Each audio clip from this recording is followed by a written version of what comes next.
Hello friends, welcome back to my channel. इस video में मैं बद्रीनाथ धाम के मेरे विज़िट के बारे में बताने वाली हूँ।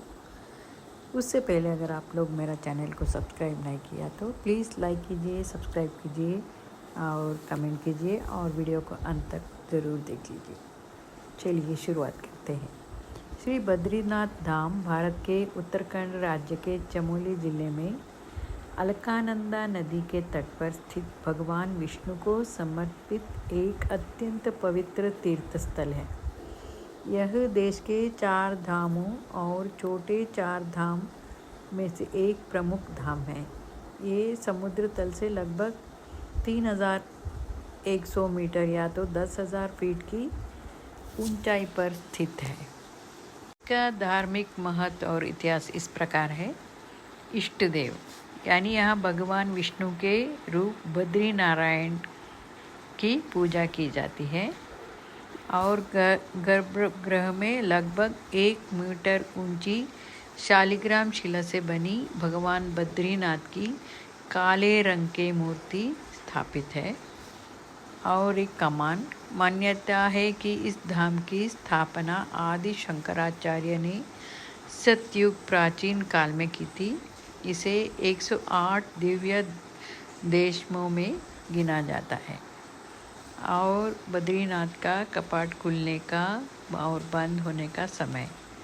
ये बद्रीनाथ का यात्रा सीज़न अत्यधिक ठंड और बर्फबारी के कारण साल में केवल 6 महीने ही खुला रहता है, मतलब मई से नवंबर तक।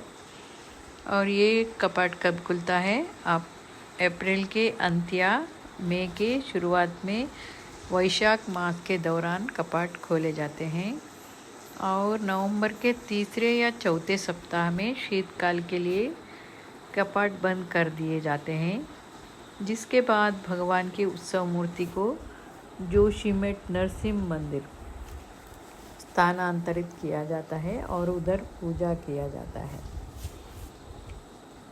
बद्रीनाथ धाम में जो दर्शनीय स्थल ये हैं, तप्त कुंड।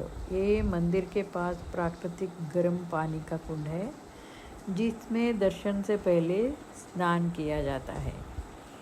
और एक माना गांव है। ये भारत का अंतिम गांव है जो मंदिर से 3 किलोमीटर दूर में है। यहाँ व्यास गुफा, गणेश गुफा और भीम पुल स्थित है। इसके बारे में मैं अगले वीडियो में विस्तार से बताऊंगी। और वसुंधरा जलपात है। ये लगभग 400 फीट की ऊंचाई से गिरने वाला झरना है। और एक नीलकंठ पर्वत है। ये मंदिर के पीछे बर्फ से ढका विशाल पर्वत है शिखर जो सूर्योदय के समय सोने जैसा चमकता है।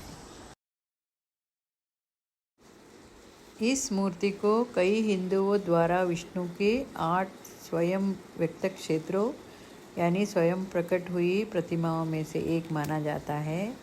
यह मंदिर उत्तर भारत में स्थित है, फिर भी रावल कहे जाने वाले यहाँ के मुख्य पुजारी दक्षिण भारत के केरल राज्य के नंबूदिरी संप्रदाय के ब्राह्मण होते हैं।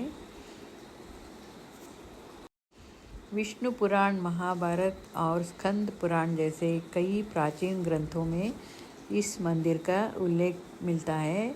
8वीं शताब्दी से पहले आलवार संतों द्वारा रचित नालियर दिव्य प्रबंध में भी इसकी महिमा का वर्णन है।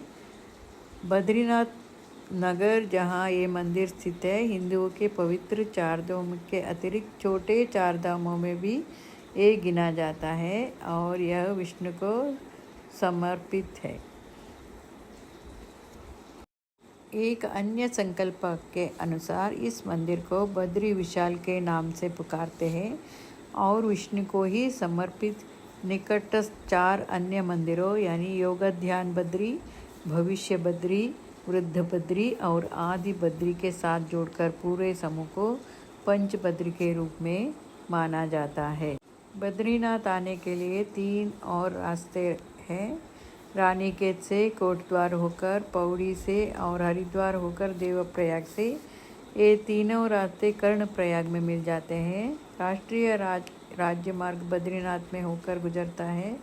यह राजमार्ग पंजाब के फाजिल्का नगर से शुरू होकर बठिंडा और पटियाला से होता हुआ हरियाणा के पंचकुला, हिमाचल प्रदेश के पांवटा साहिब और उत्तराखंड के देहरादून, ऋषिकेश, देवप्रयाग, रुद्रप्रयाग, कर्णप्रयाग, चमेली तथा जोशीमठ इत्यादि नगरों से होते हुए बद्रीनाथ पहुंचता है और यहाँ से आगे बढ़ते हुए भारत चीन सीमा पर स्थित ग्राम माणा से पहुंचकर समाप्त हो जाता है।